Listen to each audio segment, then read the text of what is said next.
الله وحده لا شريك له وأشهد أن محمدا عبده ورسوله صلوات الله وسلامه عليك يا رسول الله وعلى آلك وأصحابك ومن اتبعك إلى يوم الدين. قال الله تعالى في القرآن العظيم: أعوذ بالله من الشيطان الرجيم فلا يتدبرون القرآن أم على قلوب أقفالها. صدق الله العظيم. Maha suci Allah Subhanahu wa taala yang kembali mempertemukan kita untuk sama-sama menikmati ruku', menikmati sujud.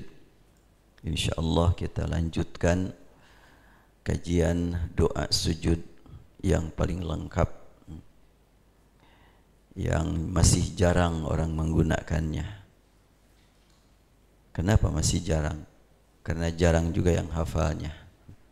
Kenapa masih jarang yang hafal? Karena jarang juga yang tahunya. Dan insyaallah kita termasuk yang jarang. Tapi jarang dalam artian positif. Surat Wal Asri menegaskan wal asri innal insan lafi khusr illa alladhina amanu. Allah bersumpah dengan menyebut nama waktu. Waktu yang dimaksud wal asri tanpa batas. Ada yang menyatakan wal asri di sini adalah waktu di dunia dan di akhirat. Ada yang mengatakan wal asri waktu tertentu, yaitu antara zuhur sampai maghrib. Ada juga wal asri ya mengingatkan kita masa muda, masa tua. Ya, kalian belum mengalami masa tua. Mungkin mengalami, mungkin enggak. Berharap sih mengalami semuanya. Tapi masing-masing sudah Allah tetapkan waktunya. Kita lanjutkan kajian doa sujud yang kita ingat kembali Rasul bersabda, aqrabu ma yakunul abdu mir rabbih wa huwa sajidun fa aktsir du'a. Orang yang terdekat kepada Rabbnya adalah saat sujud, maka perbanyaklah berdoa. Doa apa yang mesti kita baca waktu sujud? Silahkan doa apapun, boleh-boleh saja. Cuma doa yang diajarkan Rasul seperti yang dialami oleh Ammar bin Yasir saat Ammar menjadi imam. Selesai salat, ada yang bertanya di antara jamaah, kenapa kau ringan sekali bacaannya? Tidak biasa-biasa seperti ini, biasa panjang, kok sekarang agak pendek. Ya, pendeknya tingkatan sahabat ya, bukan pendeknya tingkatan santri. Ya, pendeknya tingkat sahabat, mungkin surat Al-Waqiah termasuk pendek barangkali. Karena Rasulullah pernah surat maghrib dengan surat Al-A'raf ya, satu tamatan. Dan ya Syekh Abdul Rashid pernah surat maghrib rakaat pertama surat Al-Maidah, rakaat kedua surat Al-An'am. Selesai surat maghrib, tidak lama kemudian terdengar azan Isya. Maka waktu mau salat berikutnya kan terdengar azan Isya, kata beliau, "Mana kita lanjutkan salat Isya?" "Nanti dulu Syekh," katanya. "Kita mau meregangkan badan dulu." Ya, habis waktu dari maghrib sampai Isya untuk sholat maghrib saja. Itu surat Al-Maidah dengan surat Al-An'am. Boleh dicoba nanti ya di sini. Tapi jangan di Masjid As-Salam, jangan. Bisa-bisa ngamuk jemaah. Nah, kemudian Ammar bin Yasir menjelaskan, amma ala dzalik, ya emang begitu, aku tadi tidak begitu panjang bacaannya, tapi kata dia faqad da'autu fiha bid'awatin sami'tuhunna min Rasulillah.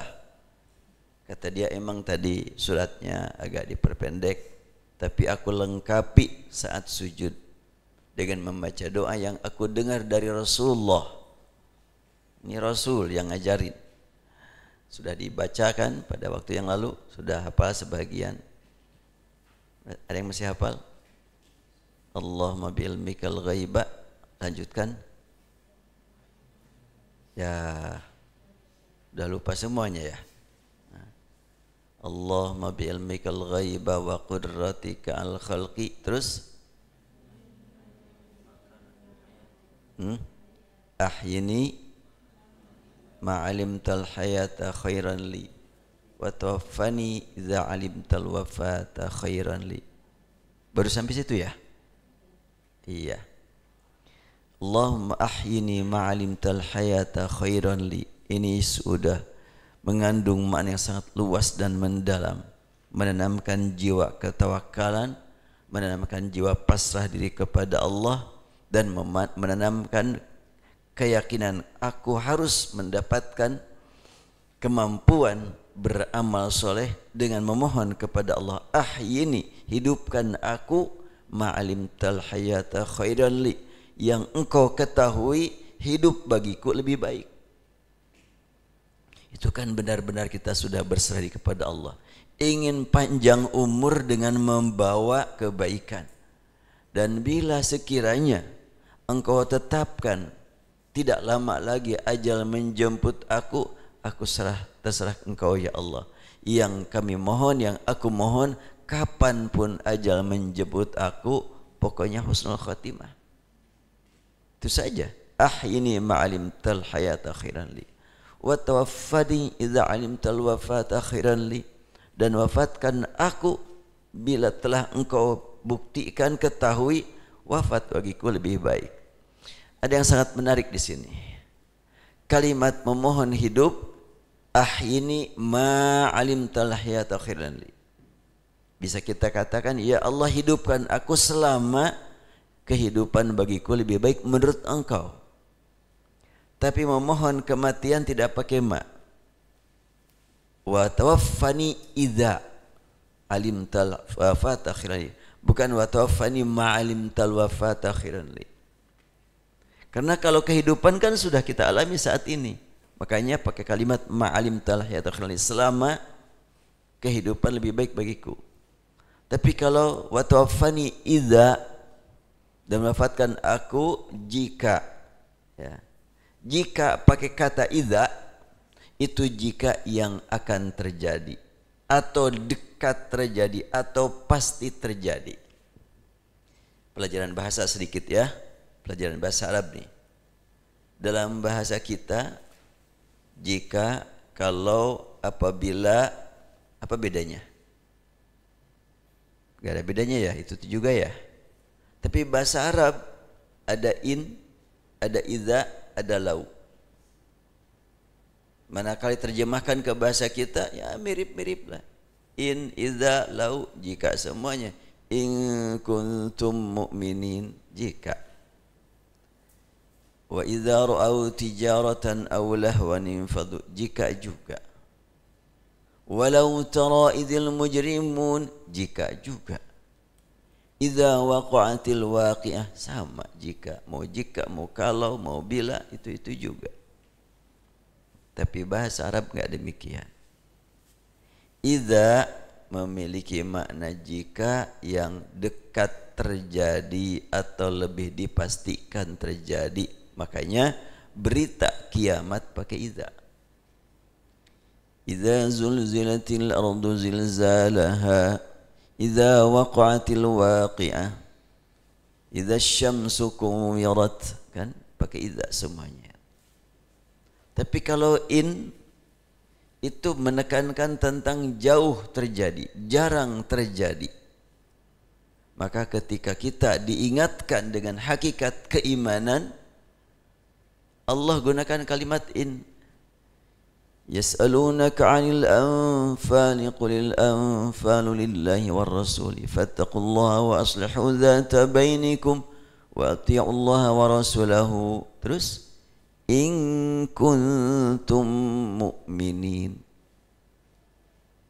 Ini peneguran ya, teguran kepada kita. Taatilah Allah, taatilah Rasul. In kuntum, kalau kamu betul-betul menjadi mukminin, berarti kita belum mencapai tingkat mukminin. Masih pakai in kuntum mukminin. Emang kita kafir? Enggak juga. Tapi kan ada mukminin, ada yu'minun, beda. Kalau yu'minun, iman mencuat tenggelam, naik turun, menguat melemah. Mukminin sudah menjadi karakter keimanannya, sudah jadi sifat. Kapanpun iman nempel pada dirinya, itu mukmin. Makanya dengan menggunakan in. Beda lagi ketika Allah memanggil ya ayyuhalladzina amanu, tidak ya ayyuhal mu'minun. Karena belum ada yang mencapai tingkat mukminun yang sebenarnya belum ada. Masih amanu. Dan untuk mencapai mukminun Allah gunakan kalimat in kuntum mukminin. Berarti masih jauh. Sedangkan lau pada umumnya orang Arab menggunakan kata lau untuk masa lalu. Makanya Rasul mengingatkan laulawiyat minasyaitan. Banyak ngomong lau itu bisikan setan itu. Kenapa? Kalau kemarin saya tahu kamu datang, saya juga tahu. Ya udah lewat. Udah berlalu. Kemudian jalan berdua naik motor. Kata seorang, "Kesini bang." "Enggak, sini aja." Pas jalan sini macet tuh kan. Coba kalau ke sana enggak macet. Ya udah sekarang mau ke sini, enggak ada artinya itu kalimat lau itu. Atau dua orang ibu belanja ke pasar. Bawa uang masing-masing 1 juta. Padahal cukup untuk belanja waktu itu hanya 100.000 atau 150.000. Nyampe di pasar sudah dikumpulkan barang ini. Sudah tinggal bayar, pas diambil, lah dompet nggak ada. Satu lagi, iya dompet aku juga nggak ada. Kata yang satu, kalau aku bawa cuma uang 100.000, mungkin yang hilang cuma 100. Kok dibawa 1 juta, jadi hilang semuanya. Lau di situ apa rasanya? Kalau aku tidak bawa, tentunya akan hilangnya juga. Kalau aku bawa cuma 100 yang hilang, ini di bawah 1 juta. Kalimat lau di situ menambah penyesalan. Gak punya arti kan? Setan itu yang membisik. Sehari 2 hari ingat terus itu. Gara-gara membawa segitu, hilang segitu. Tapi yang satu lagi, dia berkata, saya memang sudah ditakdirkan harus hilang 1 juta. Makanya bawa uang 1 juta. Biasa-biasanya juga, wah cuma uang secukupnya saja. Ya, ini sudah hilang. Selesai. Dua-duanya tidak kembali lagi itu uang. Tapi yang satu jadi ibadah. Yang satu jadi penyesalan. Lau di situ membuat menyesal.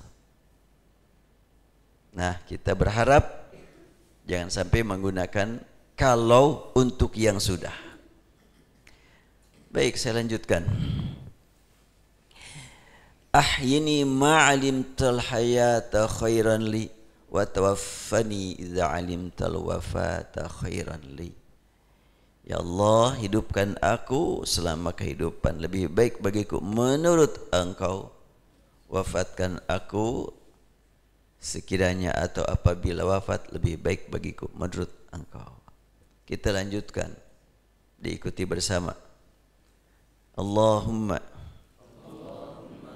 as'aluka khasyyataka fil ghaibi wasyhadah. Allahumma wa as'aluka khasyyataka fil ghaibi wasyhadah. Silakan baca.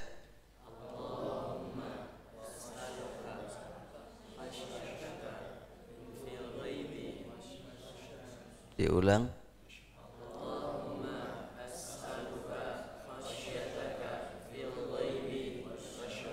Ya, ya Allah, aku mohon pula kepada Engkau agar Engkau berikan kepadaku khasyah, rasa takut yang produktif, rasa takut yang berkualitas, rasa takut yang berguna buat masa depan, rasa takut yang memotivasi aku untuk terus bekerja, rasa takut yang memotivasi aku untuk semangat beramal, rasa takut yang tidak membiarkan diriku lalai dalam kehidupan, rasa takut yang membuat aku tidak berani meninggalkan kesempatan tanpa digunakan untuk beramal yang berkualitas. Saya takut tidak ada lagi waktu untuk beramal. Sekarang harus saya tingkatkan. Saya dulu waktu kuliah waktu tahun kedua lah, mungkin usia 24 tahunan atau 25 tahun, saya mimpi bermimpi mati, ya, merasa diuruk gitu tanah itu, terasa betul-betul terdengar suara orang bicara menguruk tanah di mana saya sudah tergeletak di dalam kuburan. Pas terbangun, oh mimpi mati. Saya cari buku tafsir mimpi, ada namanya tafsir mimpi, Tafsirul Ahlam Ibnu Sirin, tafsir mimpi dari Ibnu Sirin. Atau Ibnu Sirin sahabat apa tabiin atau Ibnu Sirin orang margahayu raya nggak tahu deh. Ya Ibnu Sirin kan bisa saja banyak. Nah kemudian saya baca, dan sifat-sifat yang disebutkan dalam tafsir itu persis yang saya alami. Di situ diterangkan, barang siapa yang bermimpi seperti ini tidak lama lagi akan meninggal. Sejak mimpi sampai sekarang sudah 40 tahun nih. Udah sampai bisa menemukan Irfan nih. Dulu nggak nyangka itu bisa ketemu dengan Kang Lutfi ini, nggak temu. Ya subhanallah. Ternyata mimpi itu saya ambil sebagai positif saja. Wah, saya sebentar lagi meninggal. Ya Allah, kalau sekiranya aku meninggal sebelum ketemu keluarga, meninggal ditakdirkan sedang kuliah di luar negeri, aku mohon Engkau jadikan kuliahku ini betul-betul mencari ridha, bukan ingin mendapatkan syahadah, bukan ingin mendapatkan ijazah, tapi ingin beramal melaksanakan perintah-Mu saja. Ya sudah gitu saja. Sehingga meluruskan niat. Dengan mimpi saya luruskan niat. Saya kuliah di sini melaksanakan perintah Engkau. Diperintah. Terutama yang sedang saya pelajari bahasa Quran. Karena saya ngambil fakultas bahasa Arab. Ini fakultas bahasa untuk orang Arab ya. Bukan fakultas bahasa untuk orang Sunda. Beda tuh. Kalau untuk orang Sunda mungkin ngajar bahasa berbedanya. Anak mah arif Arabiah qalil. Nah, itu kan. Pakai mah segala macam tuh bahasa Arab orang Sunda. Ya, saya masih ingat dulu haji tahun 2001 belum ada KBH Maqdis. Saya ikut diminta oleh mamahnya Umi mertua rahimahullah untuk membimbing keluarga. Jadi kakak Umi ada 5 orang berangkat haji, ya diongkosin sama beliau. Ya mamah telepon, Kang, bimbing nih keluarga haji, ya siap. Ya, berangkat waktu itu masih bisa daftar waktu itu, berangkat tahun itu juga. Itu tahun 2001. Saya berangkat dari Cianjur. Ada seorang kiai terkenal, pesantrennya besar, ulama besar. Ya sudah pakai kain ihram, bahkan pakai kain ihramnya juga emas dari Bekasi, naik pesawat, kemudian naik bis dari Jeddah ke Mekah. Berangkat dari Jeddah ke Mekah itu kan perjalanan sekitar 1,5 jam atau 2 jam. Si bapak ini, si kiai ini bolak-balik ke depan, belakang. Saya duduk di belakang, dia duduk bolak-balik. Bilang ke supir, ngomong, gak tahu ngomong apa, tapi bolak-balik terus, tidak direspon oleh supir. Akhirnya saya mendekat ke dia. Oh, dia bilang ke supir, ya Buya, ghurfah saghirah. Buya, ghurfah saghirah. Apa artinya? Pak, ghurfah apa bahasa kitanya? Kamar, saghirah kecil. Nah. Jadi dia bolak-balik, Pak, kamar kecil, Pak, kamar kecil. Ya mana ngerti supir kamar kecil? Gak ada orang Arab menyebut kamar kecil. Mungkin ini di bis, mana ada kamar kecil di bis? Kamar kecil ya di rumah kamu lah.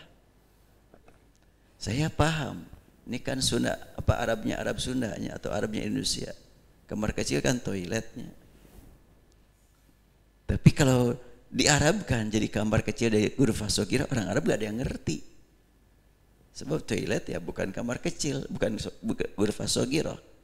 Mungkin Darul Miyah, Al-Mirhad, atau umpamanya ya bahasa yang mereka gunakan. Ini langsung saya tanya, Pak Kiai mau ke toilet ya? Iya, langsung saya sampaikan ke supir. Dia adalah mau ke toilet, berhenti langsung bis. Artinya bahasa itu kan tidak bisa terjemah selalu ya. Terjemah tidak selalu bermakna yang dimaksud. Coba, kalau bahasa kita panjang tangan, positif negatif. Siapa mah panjang lengan, bahasa Sunda. Bahasa Indonesia juga panjang tangan. Apa arti panjang tangan? Maling ya, tukang maling. Dalam bahasa Arab, tawilul yad itu orang pemurah. Coba, berlawanan amat ya. Makanya jangan sampai diterjemahkan kata per kata. Tawilul yad itu artinya sering ngasih. Itu tawilul yad itu. Baik. Seperti pemanya naumud duha. Naumud duha kalau diterjemahkan tukang tidur waktu duha. Itu apa artinya apa? Orang rajin apa pemalas? Pemalas ya, tidur waktu duha. Tapi kalau bahasa Arab, naumud duha itu orang senang. Dikasih julukan naumud duha. Orang senang, gak perlu banyak bekerja karena sudah banyak duit. Itu naumud duha. Ya, gitu ya. Baik, saya lanjutkan. Sampai di mana tadi? Sampai ya, ghurfah shaghirah. Ya. Memohon kepada Allah, Allahumma inni as'aluka, Allahumma wa as'aluka khasyyataka fil ghaibi wasyahadah. Aku mohon padamu ya Allah, nikmat khasyah, rasa takut yang betul-betul bermakna, berkualitas. Di dalam Al-Quran kata khasyah, surat Fatir ayat 28 kita temukan, innama yakhsyallaha min ibadihil ulama. Yang takut kepada Allah dari hamba-hambanya hanyalah para ulama. Maksudnya apa? Bukan berarti kalau bukan ulama takut kepada Allah tidak dianggap, bukan. Tetapi bila ada dua orang, yang satu berilmu luas wawasannya, dalam ilmunya, yang satu dangkal ilmunya, sama-sama takut kepada Allah, maka takut kepada Allah dilandaskan kepada ilmu lebih berkualitas dibanding dengan takut kepada Allah tanpa ilmu. Makanya sangat penting kita tingkatkan terus ilmu kita, wawasan kita. Beda, takutnya kepada Allah dengan ilmu akan menjadi dukungan, dorongan untuk menambah amal. Tapi takut kepada Allah tanpa ilmu, orang mungkin besok, mungkin lusa mati. Udahlah, gak usah semangat-semangat amat bekerja. Mati besok juga. Saya pernah dulu waktu masih rame-ramenya di kita sebelum zaman pandemi, ada penceramah yang rajin berbicara tentang akhir zaman. Bahkan diberitakan nanti Ramadan tanggal 15 hari Jumat membuktikan bahwa Ramadan ini akan terjadi satu kedahsyatan yang di luar jangkauan kita. Dan setelah itu akan terjadi kegancangan, kiamatlah. Ya Allah, menakut-takuti dengan kiamat. Yang pasti bukan kiamat sebentar lagi, yang pasti kita mati sebentar lagi. Itu yang harus kita ingat. Kiamat mah wallahu alam, Allah tidak menjelaskan tahun berapa. Rasulullah sallallahu alaihi wasallam menegaskan, yatba'ud dajjal 70,000 min yahudi Isfahan alaihimut tayalisa. Hadis riwayat Muslim ya. Pengikut Dajjal disebutkan ada 70 orang Yahudi, 70 orang Yahudi yang tokoh-tokohnya, atau 70 orang Yahudi yang betul-betul tulen Yahudinya. Mereka mengenakan kain khas Yahudi yang disebut tailasan. Kalau banyak tayalisah ada, bisa kita lihat melalui media. Warnanya putih, ada garis-garis khusus hitam. Itu tailasan. Rasul menegaskan 14 abad yang lalu, pengikut Dajjal ada 70 orang Yahudi yang memakai selendang yang disebut dengan tailasan. Di mana mereka tinggal? Di Isfahan. Isfahan itu apa? Mau Isfahan atau Isbahan, adanya di Iran. Isfahan salah satu kota dan juga salah satu provinsi, namanya Isfahan. Bila kita lihat di media bagaimana tata kota Isfahan, betul bagus, indah. Dan di situ kita lihat pemainnya orang-orang Isfahan betul-betul tampilan Yahudi, pakai peci 1/4. Nah, kalau ini peci setengah ya. Kalau peci 1 ya ketutuplah wajah saya. Ini peci setengah ya, ini ya. Nah, ada peci 1/4 itu kan nempel di situ. Itu orang-orang Yahudi itu. Disebutkan dalam hadis 70 ribu Yahudi Isfahan, pengikut Dajjal. Sampai saat ini belum sampai 40 ribu. Yahudi di Isfahan belum nyampe 40 ribu. Berarti masih lamanya. Iya, ini sejak dahulu baru 40 ribu coba. Berarti masih lama. Dan Yahudi lambat perkembangannya. Beda dengan Muslimun, cepat perkembangannya. Di Indonesia, tahun saya masih SMA, suka mendengar nyanyian, jumlah penduduk Indonesia berapa? 350 juta. Ada yang hafal nyanyiannya? Gak hafal lah, gak hafal juga. Itu nyanyi apa? Raja Dangdut itu kan. 135 juta. Nah, 135 juta penduduk Indonesia kan gitu. 135 juta. Sekarang sudah 2 kali lipat kan? Sudah 270. Dalam jangka waktu ya 40 tahun, Indonesia asal 135 sekarang menjadi 270 lebih.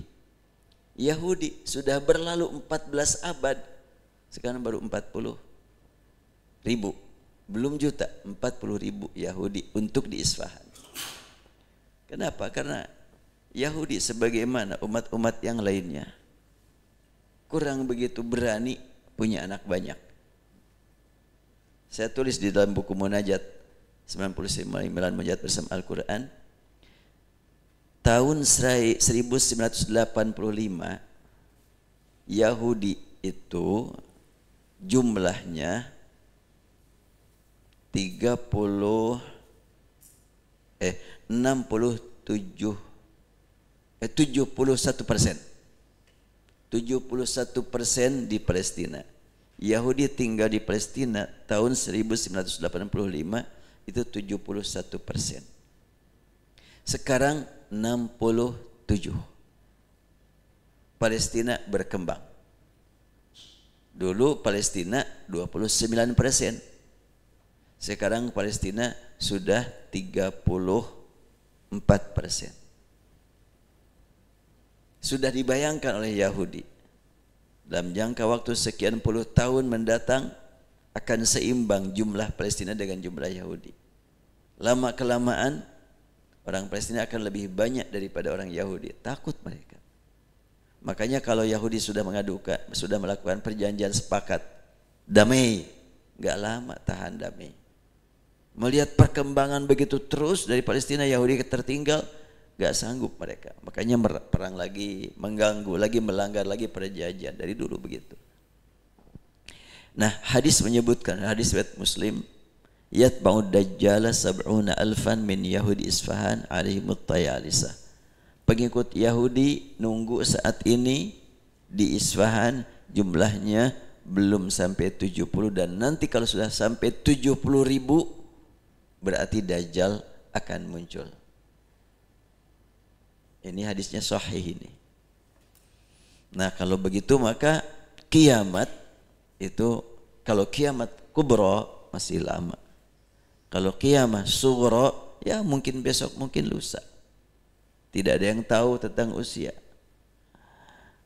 Bahkan sudah sering kita diingatkan dengan kematian seseorang yang sorenya masih bercanda, besoknya meninggal. Calon wakil bupati, mana kemana tuh? Garut atau mana? Ciamis atau Tasik. Yang sorenya masih kampanye, besoknya meninggal. Itu calon bupati, calon wakil bupati. Kita pun tidak tahu. Yang jelas saat ini banyak yang sehat dan besok sudah ditangisi orang. Entah di mana orangnya berada. Saat ini masih siap-siap Jumatan, Jumat besok sudah didoakan orang yang masih hidup. Banyak tentunya hari ini. Oleh karena itu peristiwa mati tidak jadi lagi peristiwa yang unik karena setiap hari ada. Bahkan di Masjidil Haram, di Masjid Nabawi, setiap sholat fardu suka dilanjutkan dengan sholat jenazah. Nanti kalau Allah takdirkan kita bareng-bareng umroh ya, mau enggak? Nah kalau sekiranya Assalamualaikum, beberapa detik kemudian terdengar As-salatu alal amwat yarhamkumullah, artinya kita akan sholat jenazah. Beberapa orang yang disolatkan. Kalau di Madinah ada lagi, terkadang as-salatu alal amwat, terkadang as-salatu alal rajuli, itu seorang laki-laki. As-salatu alal mar'ati, itu seorang perempuan. Tapi kalau as-salatu alal amwat itu lebih dari satu. Itu salat setiap hari suka ada salat jenazah di sana. Baik, kita mohon kepada Allah, Allahumma wa as'aluka, terus apa tadi? Khasyataka fil ghaibi wasyahadah. Artinya, ya Allah, aku mohon padamu, Engkau berikan padaku nikmat takut. Takut itu bisa jadi kenikmatan kalau takutnya berkualitas. Takutnya kepada Allah itu kenikmatan. Sebab kita dengan rasa takut kepada Allah pasti akan selalu mengisi waktu dengan hal yang bermakna, berkualitas, bernilai ibadah. Tidak mungkin kita biarkan waktu berlalu tanpa diisi dengan amal. Ketika ikhwan akhwat sering berdoa, Allahumma inni as'aluka khasyatak fil ghaibi wasyahadah, mudah-mudahan lebih banyak aktivitasnya yang berguna buat kepentingan pribadi, teman, keluarga dan masyarakat. Akan berlomba antara sama kita menjadi pelayan bagi teman-temannya. Kalau akhwat jumlahnya 200, 200-nya atau dikurangi 90% dari 200. Ya, kalau sekiranya 20 orang, 22 orang, 25 orang masing-masing menjiwai makna Allahumma wa as'aluka khasyatak fil ghaibi wasyahadah, ya Allah jadikan aku menjadi orang yang merasakan nikmat takut padamu, tentunya akan semangat beramal berguna buat teman-temannya. Setiap yang 20 orang berjuang untuk menjadi pelayan bagi 19 orang, maka masing-masing akan melayani 19 dan dilayani oleh 19. Nikmat ya, melayani dengan senang hati. Beda apabila memang tidak ada niat karena Allah. Ketika kerja, aku lagi, ya dialah sekarang, biarin aja, bisa begitu. Tapi kalau sekiranya memang punya jiwa ingin memanfaatkan waktu sebaik mungkin, saya harus berlomba banyak beramal bagi yang lain. Silakan dibaca lagi. Allahumma. Terus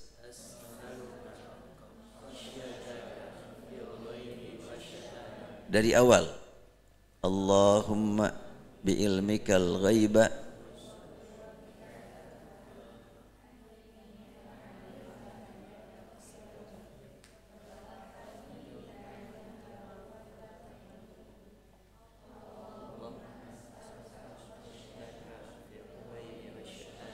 ya. Ya Allah, aku mohon padamu khasyah fil ghaibi wasyahadah, saat aku jauh dari pandangan orang atau saat aku dilihat banyak orang, saat aku di tempat sepi, saat aku di tempat ramai, saat aku bangun di malam hari saat aku menyampaikan pengajian di depan masyarakat banyak. Mohon keikhlasan itu artinya kan. As'aluka khasyatak, tapi lebih fokus menghadap kepada Allah dengan penuh rasa takut. Takut ibadahku tidak diterima, ditingkatkan kekhusyuannya. Takut waktu aku sebentar lagi, ditingkatkan semangat beramalnya. Takut besok aku sudah dipanggil oleh Allah, jangan sampai aku berhenti murojaah Al-Quran. Nikmati murojaah sebagaimana menikmati ziyadah, bahkan dengan banyaknya menikmati murojaah, insyaallah Allah berikan barokah ilmu ya. Nikmati murojaah di atas menikmati ziyadah. Ziyadah nikmat ada tambahan, nikmati murojaah di atas nikmatnya ziyadah. Ya, bagi yang masih jernih pikirannya, muda-muda kayak antum semuanya, insyaallah betul-betul akan sangat bermakna ziyadah dan murojaah. Bagi yang sudah terganggu pikirannya, perasaannya, berat untuk menambah hafalan itu, berat betul. Ya. Saya kalau sengaja menghafal, perjuangan berat. Tapi kalau enggak sengaja ya barulah banyak yang ingat gitu. Makanya saya jangan sengaja menghafal, nongkrong, berat. Mau menghafal hadis, menghafal yang lain, cukup berat. Tapi kalau pokoknya dibaca, ditulis, dikaji, baru nempel gitu. Karena ya sudah terbayang. Ya, yang ini doa juga saya ingat nih. Doa Allahumma bi ilmikal ghaib wa qurratil khalqi, riwayat An-Nasa'i. Kata Albani sahih. Ada dua redaksi. Ada Allahumma wa as'aluka khasyataka fil ghaib wa syahadah. Yang riwayat yang lain lagi satu lagi wa as'aluka, tidak pakai Allahumma. Sama aja, silakan. Berarti memang Yasir, Ammar bin Yasir juga meriwayatkan dari Rasulullah, mungkin riwayah bil lafzi, mungkin riwayah bil makna. Boleh-boleh saja selama memang maknanya tidak terganggu. Fil ghaibi wasyahadah, saat al-ghaib, ghaib bisa bermakna luas ya. Ghaib dengan ghaib beda. Dalam Al-Quran diterangkan, orang yang bertakwa adalah yu'minuna hudalil muttaqin alladzina yu'minuna bil ghaibi wa yuqimuna shalah. Suka diartikan yu'minuna bil ghaib, beriman kepada yang gaib. Iblis gaib? Beriman. Jadi bukan beriman kepada yang gaib ya. Setan gaib menurut pandangan kita, jin gaib menurut pandangan kita. Tidak beriman. Berarti yang dimaksud dengan yu'minu bil ghaib bukan beriman kepada makhluk yang gaib, tapi beriman kepada kegaiban yang Allah ciptakan dengan gaib menurut pandangan kita, kegaibannya. Makanya bil ghaibi bukan bil ghaibi. Ini penting ya, mengkaji bahasa Arab itu penting. Ilmu saraf ini. Perbedaan ghaib dengan ghaib, ilmu saraf yang menjelaskan. Yu'minuna bil ghaibi, yu'minuna tidak amanu, itu ilmu saraf yang menjelaskan. Apa bedanya al-mu'minuna dengan yu'minuna? Itu ilmu saraf juga. Alladzina yu'minuna bil ghaib wa yuqimuna shalah, tidak dengan amanu bil ghaib, aqamus salata. Apa bedanya? Kenapa aqamus salata tidak as-salati, tidak as-salatu? Itu ilmu nahwu yang menjelaskan. Apa bedanya yuqimuna shalah dengan muqimus shalah? Kapan kita gunakan yu'minuna? Kapan kita gunakan amanu? Kapan kita gunakan mu'minun? Itu ilmu balaghah yang menjelaskan. Saya kemarin menerangkan, sampaikan kepada para ustaz guru makdis, insyaallah ke depan, dan sudah saya sampaikan kepada para ustaz di sini, kita buka nanti pesantren ulumul Quran. Jadi berupa kuliah kuliah ulumul Quran.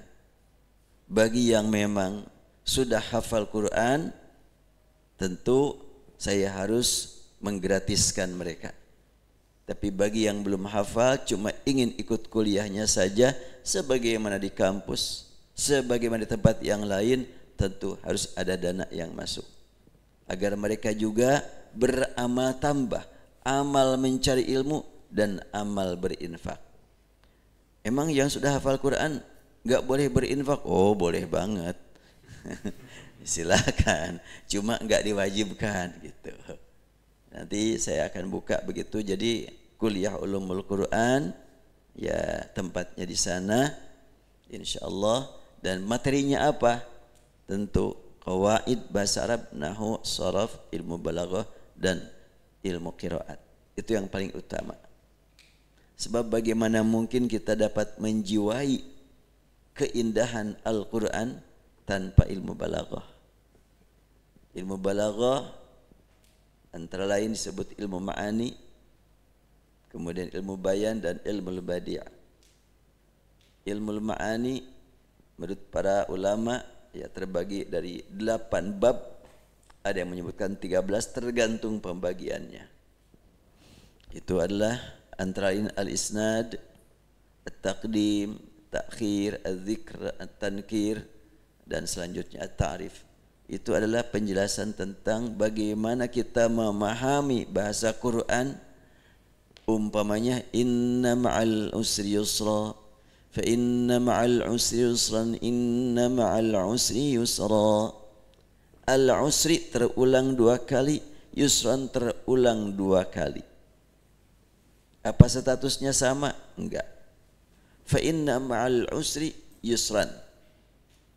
Ingat bahwa beserta kesulitan yang kalian tahu, yang kalian lihat, yang kalian alami, yusran, ada kemudahan-kemudahan yang belum kalian ketahui. Itu yusran dengan tanwin. Al-usri pakai alif lam itu terbatas. Maknanya terbatas. Sehingga dijelaskan oleh kalimat fa inna ma'al usri yusran.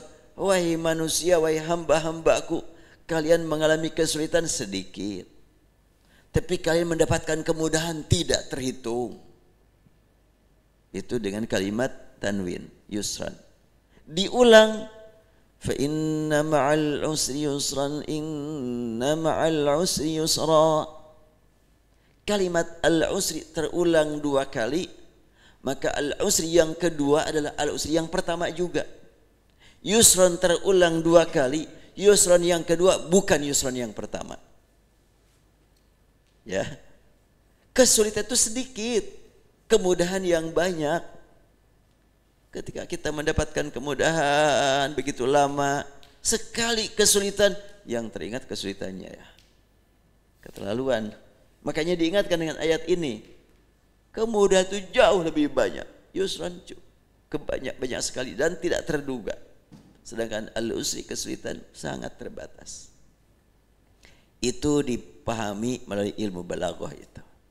Ilmu nahwu enggak menjelaskan hal itu. Ya. Maka sangat penting nanti ya belajar ulumul Quran melalui hal ini. Saya sampaikan kemarin kepada para ustaz, saya sangat berharap, saya bilang siapa lagi yang akan mendapatkan warisan ilmu balaghah yang saya sedikit tahu, tapi mudah-mudahan yang sedikit ini bermakna ketika saya sudah dipanggil oleh Allah, ada yang melanjutkan. InsyaAllah nilainya akan mengalir teruskan. Ilmun yuntafa'u bihi. Itu hadis jelas sekali. Idza matal insanu qata'a amaluh illa min thalatha. Manusia mati, selesai sudah. Tidak bisa beramal lagi. Ya, gimana kalau saya meninggal hari ini? Apa yang akan saya bawa buat di akhirat? Jangan ragu-ragu, jangan putus asa. Sekarang bisa membekali Anda untuk kehidupan sesudah mati. 3 hal. Shadaqatin jariyah, ilmin yuntafa'u bihi, waladin salihin yad'ulah. Saya sangat berharap kepada Allah Semoga antum semuanya menjadi waladin salihin yad'ulah, menjadi anak soleh yang mendoakan. Siapa yang didoakan? Siapa saja. Kalimat waladin, anak soleh, itu tidak berarti anak untuk orang tuanya. Dipahami oleh orang banyak begitu ya. Saya mah belum punya anak, udah nikah sekian lama, siapa yang mau doain aku? Kok begitu? Hadis tidak menyebutkan waladihis salihi, anaknya yang soleh. Enggak. Waladin solihin, anak yang soleh siapapun. Caranya bagaimana? Jadilah kita orang yang senantiasa mengajar orang lain, menyampaikan ilmu kepada orang lain. Yang dapat ilmu dari kita, mendoakan kita, itu waladin solihin yad'ulah itu. Itu juga bisa dipahami dengan ilmu balaghah.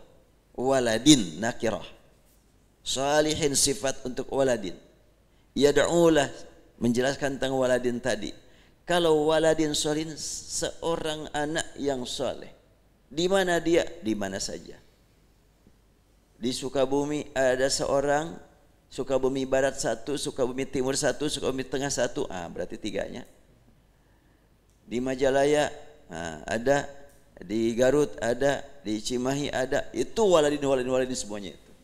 Nah seperti sekarang nih, di Subang ada waladin solihin, di Sumatera, di Kalimantan, di Timur, di mana, di Aceh, waladin solihin semuanya. Allah Akbar.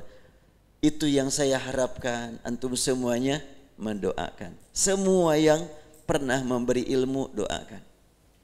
Semua ustadz-ustadzah di sini doakan semuanya.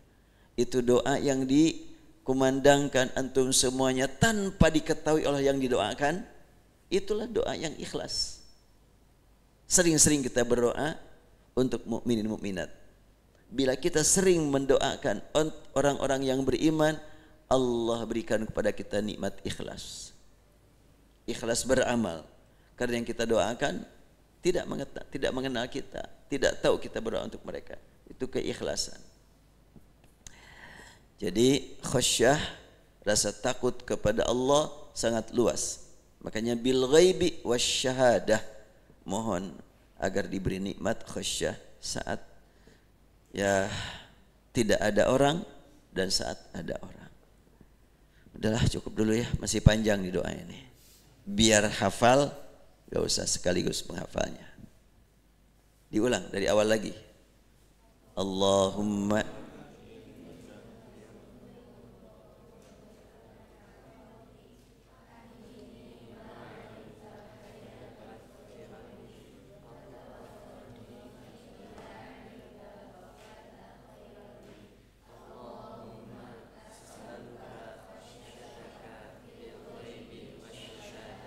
ya, silahkan diamalkan ya sejak sekarang juga. Enggak sampai tamat, ya taunya baru segitu ya segitu aja. Insyaallah nanti kalau sudah tamat lebih kita nikmati. Baik, saya cukupkan. Subhanakallahumma bihamdika asyhadu an la ilaha illa anta astaghfiruka wa atubu ilaik. Allahumma bi'ilmikal ghaib wa qurratikal khalqi ahyina ma'alimtal hayata khairan lana. وتوفنا إذا علمت الوفاة خيرا لنا. اللهم إنا نسألك خشيتك في الغيب والشهادة ونسألك كلمة الإخلاص في الرضا والغضب ونسألك القصد في الفقر والغنى ونسألك نعيما لا ينفد ونسألك قرة عين لا تنقطع. اللهم إنا نسألك برد العيش بعد الموت ونسألك لذة النظر إلى وجهك والشوق إلى لقائك في غير ضراء مضرة ولا فتنة مضلة. اللهم زينا بزينة الإيمان واجعلنا هداة مهتدين. ربنا آتنا في الدنيا حسنة وفي الآخرة حسنة وقنا عذاب النار. والحمد لله رب العالمين. السلام عليكم ورحمة الله وبركاته.